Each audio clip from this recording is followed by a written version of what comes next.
Hello and welcome to What the Tech from Boast AI, where we talk to some of the brilliant minds behind new and exciting tech initiatives to learn what it takes to tackle technological uncertainty and eventually change the world.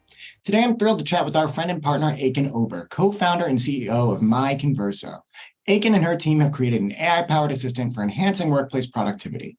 With their solution, professionals can enhance their communication skills through lifelike simulations, personalized training, and actionable insights, leveraging myconverso's cutting-edge generative AI technology to provide an immersive and transformative learning experience.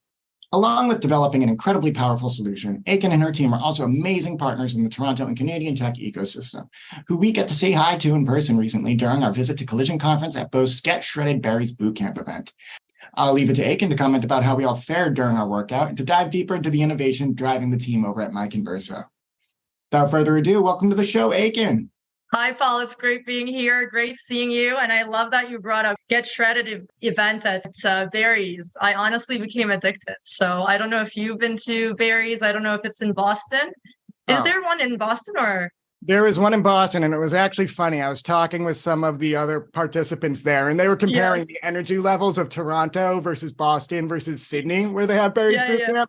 I think Boston is a very distant third in that ranking in terms of what we bring to it. But oh man, I loved that, mostly just because it was a huge change of pace from the very drinking heavy events that you have during those. Yes. There were a lot of, I think, kind of similar events that involved drinking, dinner, and kind of, it was in the similar environment. So I think it was a great break from all of that, all of the great discussions that we've had, panels. But it was honestly, it was a great break in the conference. It was on a Wednesday or Tuesday, right? Yeah, honestly, I wasn't expecting it, but it gave me an energy boost that I really needed to get through the next day of the conference. I thought I would be on the floor after we did our workout, just because I think half of us expected it to be a spin class and it was a full-on boot camp. But I was moving and shaking when we got to Collision Conference later in the day. I thought I'd be out of it, but the energy was moving. So I'm going to recommend that for all of our upcoming conference attendants. I completely agree. Yeah, you can definitely put my name on the list of those who were pro Berries Bootcamp. Oh, I love it, Ekin. Yeah, and of course, I was very happy to meet you and Mallory from the myconverso team there. We did get a nice testimonial from Mallory, and now I'm very happy to have you in the hot seat to chat with me on the podcast. I'm very happy to be here. Yeah, thank you so much for being here. It's really nice speaking with you again. I'm excited to kick off the conversation. Lovely. So without further ado, I'd love to learn a bit more about your background, Ekin. I guess I know you're based in Toronto, but what brought you there? What's your passion? And just tell me how you got into the startup scene in general here. Yes, of course. So I have a very traditional background, actually. By that, I mean, I was an investment banker and a lawyer.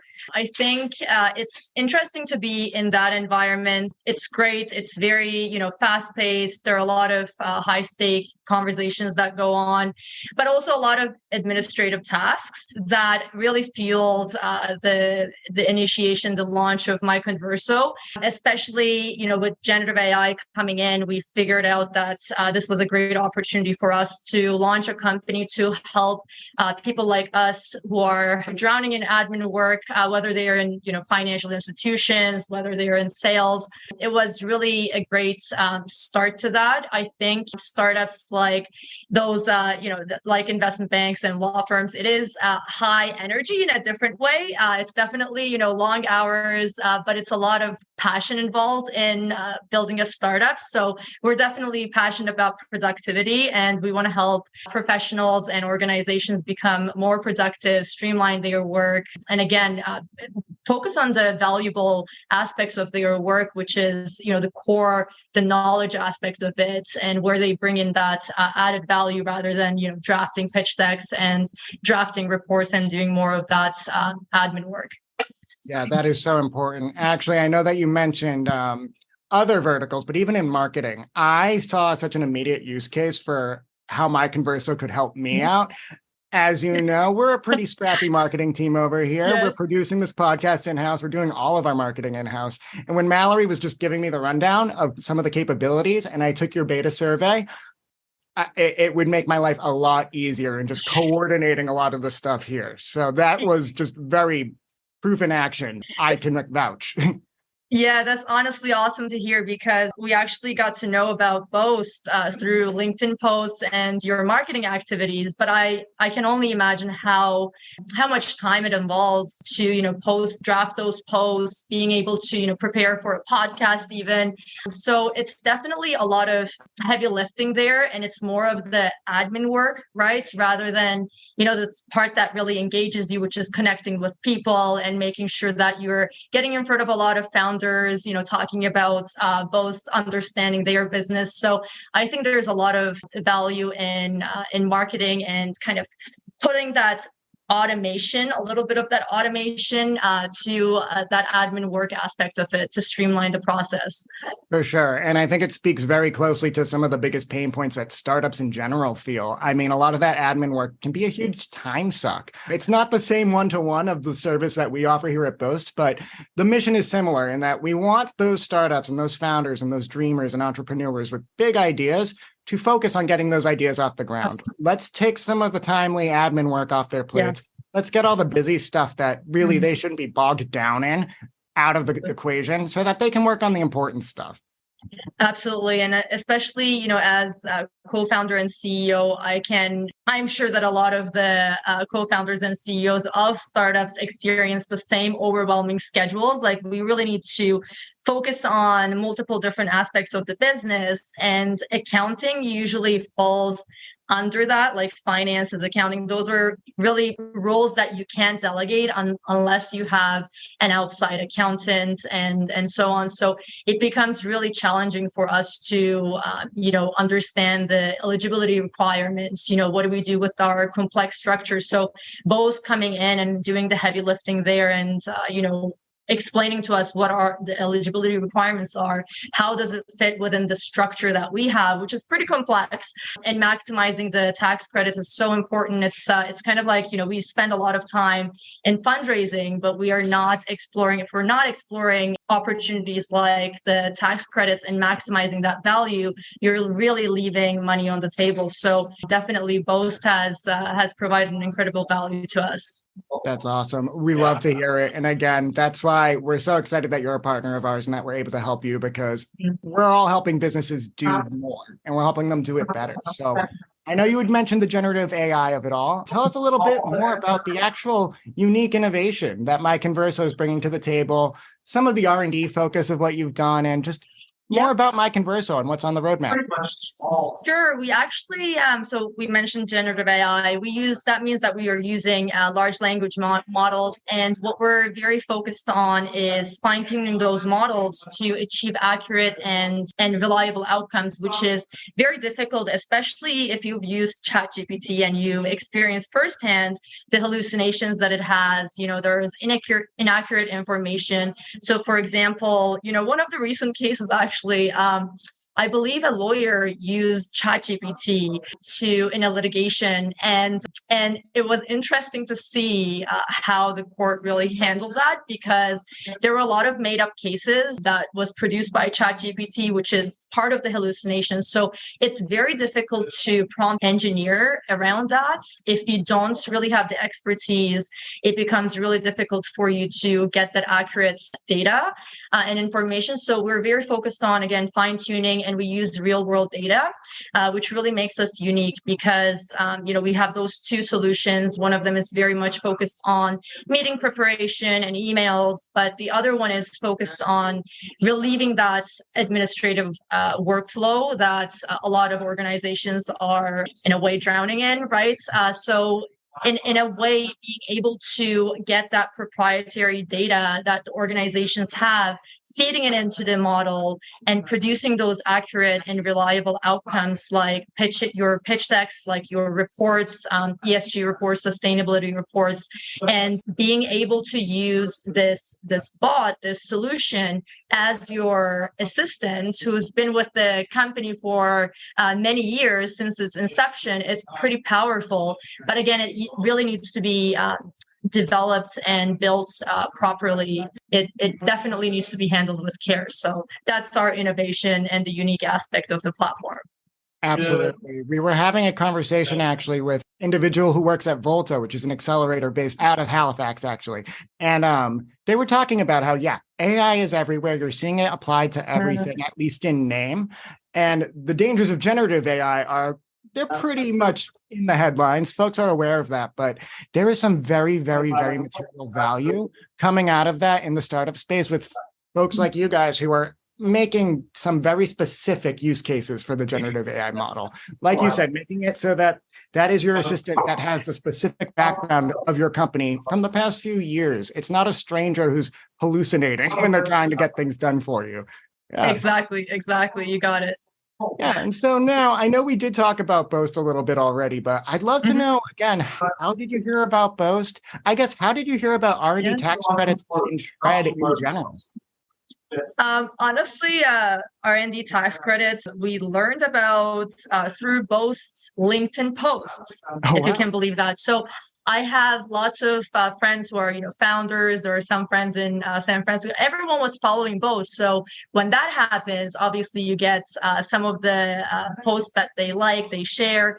And I learned about tax credits through the post, but I didn't know much about Boast specifically. So, I understand what R&D tax credits were, but then I think the moment that I first really understood what Boast was doing was during an event here in Toronto. It was called Elevate Festival. So that was last year, October, I believe. And one of the Boast representatives and I started chatting, and he takes a very personalized approach. He explained things to me very clearly, and I thought I understood exactly what SRED requirements were, and he explained it better. So I really got a good understanding, loved his approach. He introduced me to the team. He connected me with some other founders here in Toronto, and it just felt really right. So then we had follow-on conversations, obviously, and I got to know the team a lot more, their expertise, and how they handle, of course, the SRED aspect of things, but also the client relationships, which was really important to us. That's extremely important to us as well. I say it on all of these podcasts, but it's so many of our teammates here at Boast are founders in their own right. They started their own companies. They know what it takes to actually capitalize on SRED and actually communicate the R&D that you're doing in terms that the CRA can understand. Because I feel like that's one of the biggest hurdles. Like, sure, you can tie your payroll to this person's working on this development, or this is some outsourcing we did.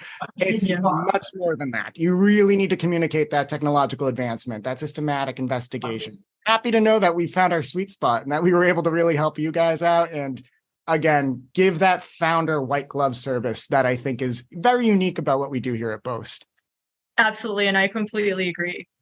Nice. Now, I'd love to know, without prying too much, we don't have to get into hard figures, but what are you doing with that money that you guys are getting back? Obviously, I assume funneling it into more R&D or your product runway, but tell me about that, and also just what's on the roadmap from myconverso. Absolutely. So we're actually still going through the process of SRED credits. As I mentioned, the structure that we had was very, very complex. So it was really great, obviously, to work with experts in that area, really guided us through with neat spreadsheets and everything. So we're still through the process, but we definitely have a clear use of proceeds from the tax credits that we will get, which, as you mentioned, is going to go a lot into R&D. So that's improving our models, running different versions of the models, especially as new models come up. For example, Llama 2 is one of the models that just became available. So it's really important for us to stay up to date. There is no clear winner right now. Obviously, OpenAI is very, very advanced. So it's fantastic to use OpenAI for that, but it requires a different system. It's not necessarily a fine-tuned large language model that we can have in-house. So that's why it's really important for us to, again, stay up to date and be able to use funds to fine-tune more models as they come up. And also, as you mentioned, marketing is not necessarily necessarily within our service industry right now, but we definitely want the services and the solution to service marketing professionals. So it would be great to expand our services to other industries. So that requires, again, a lot of investment in prompt engineering, expertise there, and being able to fine tune the model with that in mind. So again, a lot of those tax credits are going to go into R&D and expanding services to new industries. That's fantastic. And to your point too, there's no clear winner right now in the AI game. Sure, everybody knows about ChatGPT. OpenAI is getting all the headlines, but it's happening so quickly. And so you need that money so you can keep pace, keep up to date, not lose track, especially with so many others, again, in the crowded AI space, making that unique value add. It's not easy. It does take funding, but I know you guys have the brain power to do it. And it sounds like you guys have good partners in place to help get it done as well. Absolutely. Absolutely. We have the right team for our current industries, especially when it comes to financial institutions, sales, recruitment. They are definitely our bread and butter, our sweet spot. I love it. All right. Now, a couple kind of off script questions before I let you go. I'd love to know, what's your take on the current state of startups as a founder? What are kind of the biggest challenges you think that new founders are facing today? Or just what would you recommend anyone entering the startup scene right now in 2023 be aware of? Yeah, that's a good question. I think Collision had great speakers who touched on, both the startup environment from a fundraising perspective, as well as, building a business. I think one of the most important things, regardless of the year, is going to be your co-founder, who you want to be in a relationship with. Obviously, you're building a company and it takes years, months, hard work, and really setting the team is super important. The second aspect of building a business, obviously, you're going to have advisors and investors. I think choosing your investors and advisors wisely and looking at that as a relationship that's going to be long-term is really important when you're choosing, funding right now. It is difficult for a lot of startups, but there are accelerator programs as well as, opportunities like the ones that you're offering from Quick Fund to SREDed, which makes things a lot easier for startups. So definitely knowing not only the VCs to raise funds from, but also other opportunities and working with partners like Boast to maximize those tax credits and the cash that you can get to build your business and put it into R&D. It's really important. So I think just keep being motivated, work towards your passion, understand your market really well, build a good team, and build strong partnerships that are going to be long-term are all important aspects of building a business. So I know that's a lot. No, I love it. Yeah. Honestly, like when you mentioned the non-dilutive funding and the SRED and tapping into Quick Fund, again, I echo that just by nature of where I'm sitting here at Boast. It's so critical, especially when you're at that pre-revenue stage, when you're just exploring your MVP, when you're doing all of that. Take advantage of all the non-dilutive funding that's out there, especially if you're in Canada. There is so much on the table. It's there for the taking. Canada wants to give it to you. If you need help, Boast is here to get you there. But my favorite point that you made was about your co-founders and about having the right team around you. Again, I met you in Mallory. I'm so impressed at what you guys are doing. Just even when you're a two-hander on the floor at Collision, that was so impressive. So I think you have a great team in place right now to succeed. myconverso is going to go to great places, but I'm so excited to see what you guys have coming up for the next couple of years as well. Thank you so much, Paul. Honestly, I think the team is fantastic here. We definitely focused on that, and meeting Boast members too. It was so nice. Honestly, we met so many people, and I've been seeing your newsletters. I've been seeing your podcast, and it was so nice to actually meet you in person. So honestly, those events and meeting teams, I think, really give you an understanding of what type of a company you are. And it was honestly great meeting you guys too. That is music to my ears, Ekin. It was so great meeting you. I can't wait to meet you again in person. I'm in Toronto. But again, this was fantastic. I can't thank you enough. Thank you so much. Thank you so much, Paul. Appreciate your time, and good luck to everyone who is, doing the hard work and building a company that's going to provide that value. I'm really excited to see companies succeed in general. So I love it. Thank you so much, Ekin. And thank you, listeners, for joining us. Please subscribe to What the Tech from Boast AI wherever you get your podcasts.